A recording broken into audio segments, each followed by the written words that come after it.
Good morning, guys. Welcome back to the channel. I am Katie from Mitza Creek Farm, and I messed up in my publishing videos last week, and so I published videos a couple days in a row, and I wasn't meaning to, but I want to stay on my regular schedule.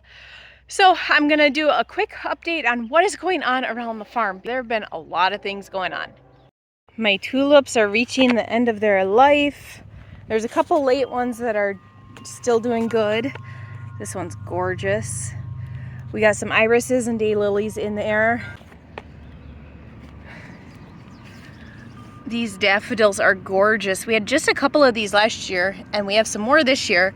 Last year they had some had just 2 on them, and these ones smell amazing.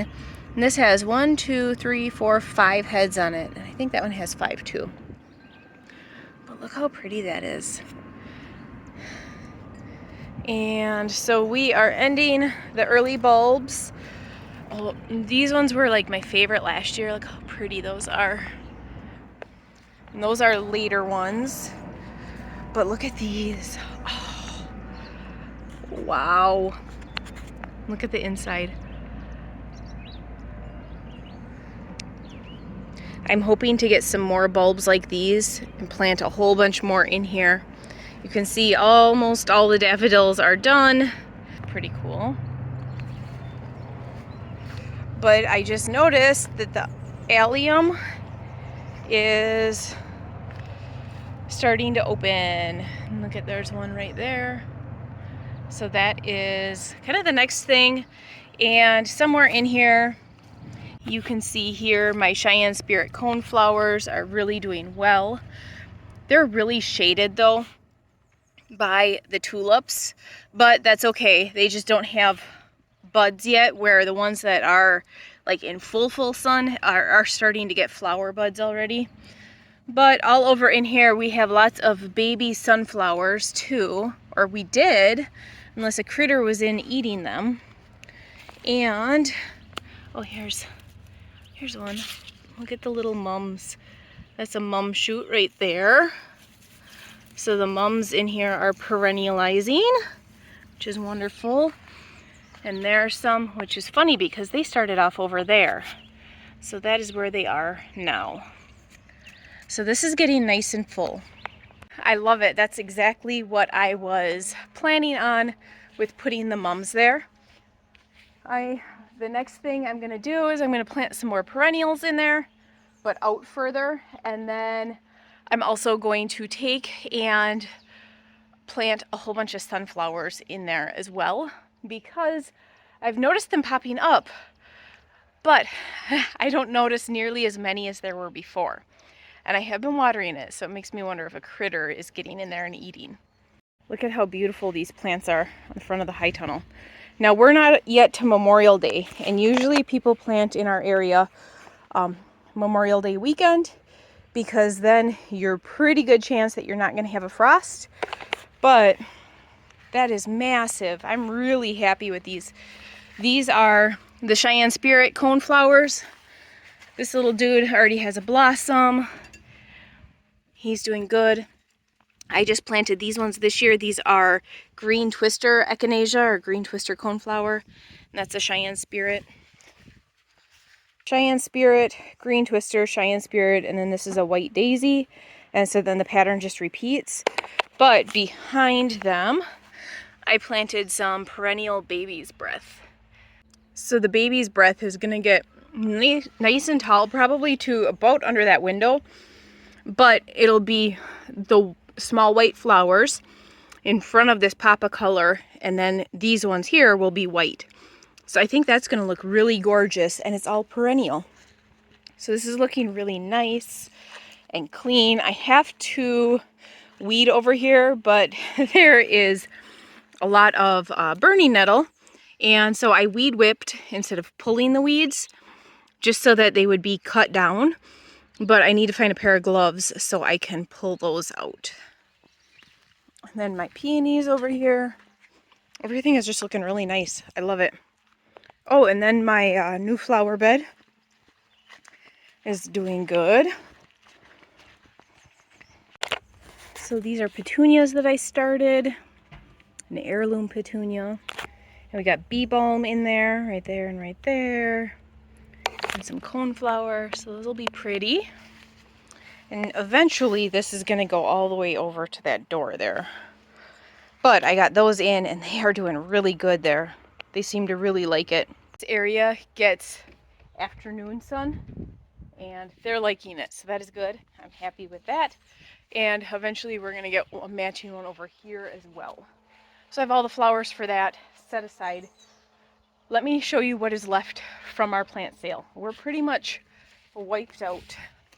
So in here, this is what we have left. We have 3 trays of tomatoes, and we have the habanero peppers and some serrano peppers, and these melons and zucchini. This is what we have left for herbs, is just this basil. So this basil will get planted with my tomatoes in the next row. We have baby's breath, 2 dianthus. We're out of the coneflower, and then these for the other perennials. The sheep have been, this is their main pasture at night still, but we actually have them in the front yard, but they don't like it very much there. So we've been forcing them to go out, but they would rather stay nice and close to the barn because the mosquitoes are so thick. They hate them. So you can see they're all like stomping. This breed of sheep does not have fur on their belly. It doesn't have wool on their belly. And so they get eaten up by flies and mosquitoes really bad, and they hate them. So we put sprinkled some stuff down on their bedding, and this is the first time they've been out all day, so I think that they really got relief from that. But we're gonna get them moved over here and try to get this eaten down so I can get things planted this weekend in here. All these lambs are definitely getting big though. Man, look at that. Oh, another big thing we did yesterday is we started getting the irrigation hooked up. So right now we have the cows on a float valve, and the sheep too. It's on a splitter, and then it's on a float valve. And so when the water gets down to a certain level, it'll automatically fill up. And then we got the irrigation line run down to the high tunnel. Normally it would go back here and go to a splitter and everything. We're not that far yet, but at least we have it now so that every time we fill up the cow water and the sheep water, we don't have to unhook the hose and turn off the water down in the high tunnel, because that creates all sorts of issues when I go to water, especially with having the sheep in our front yard. To get in here, we have to walk all the way down, all the way out into the woods and over and around. So we have to go through the barn and out the stall door. It's a lot of steps to switch out a hose. So I am so glad we got that done. It will really make things more efficient and be a lot less frustrating. We've gotten the cows out on pasture, so they are on their second paddock for the week. And we had them in here for a while, and they got this nice and eaten down. And this is always, we'd never rely on this for grazing, but it's always a good extra boost to what we need. And it's a good, if we can't get them out on pasture because we're moving fences or something, it's good to move them in here. So this will take a bit to grow up because we did overgraze it. We could put the cows in here for even like an hour or two, and then while we're moving fences, but it feels good to have them on pasture. And you might notice that Handsome is right there, and he is out with them and he is loving it. One of the perks of losing so many trees this winter, so many pine trees, is that we now realize that we have so many more apple trees and crab apple trees than we ever realized. This tree is massive and it is super old, and it was never even visible before, but look at that. And then there's one behind me. There's so many crab apple trees along this driveway. It is gorgeous. I'd love to, oh, there it is. I would love to get some color in there, but that would probably be a next year thing, because there's no way that we can get to that on the to-do list this year, because we have all of this to clean up and we have lots of fencing to fix and put up. It got hot really quick, but I got the electric netting up. It goes all the way down from down there, and it goes up around where we had Christmas trees and down here, and then it goes over to the corner where the cows were, and then that's 4 strands there, so that should keep everybody in. The grass should keep everybody in, but 4 strands on the one side and netting everywhere else, that should be good. And so now I'm just trying to figure out how I'm going to get them through this electric fence and barbed wire fence. So you can see here there's already one that's broken. So if I take that one off and then I raise all those strands of barbed wire or of electric fence up so that they can just walk through there, I think that'll be good. And this must have been patched, because you can see that it's stapled in a lot of spots there. So this has already been broken once, so I'm not overly concerned. You can see it's loose down there. So I think that's going to be the quickest and easiest solution to get them over here.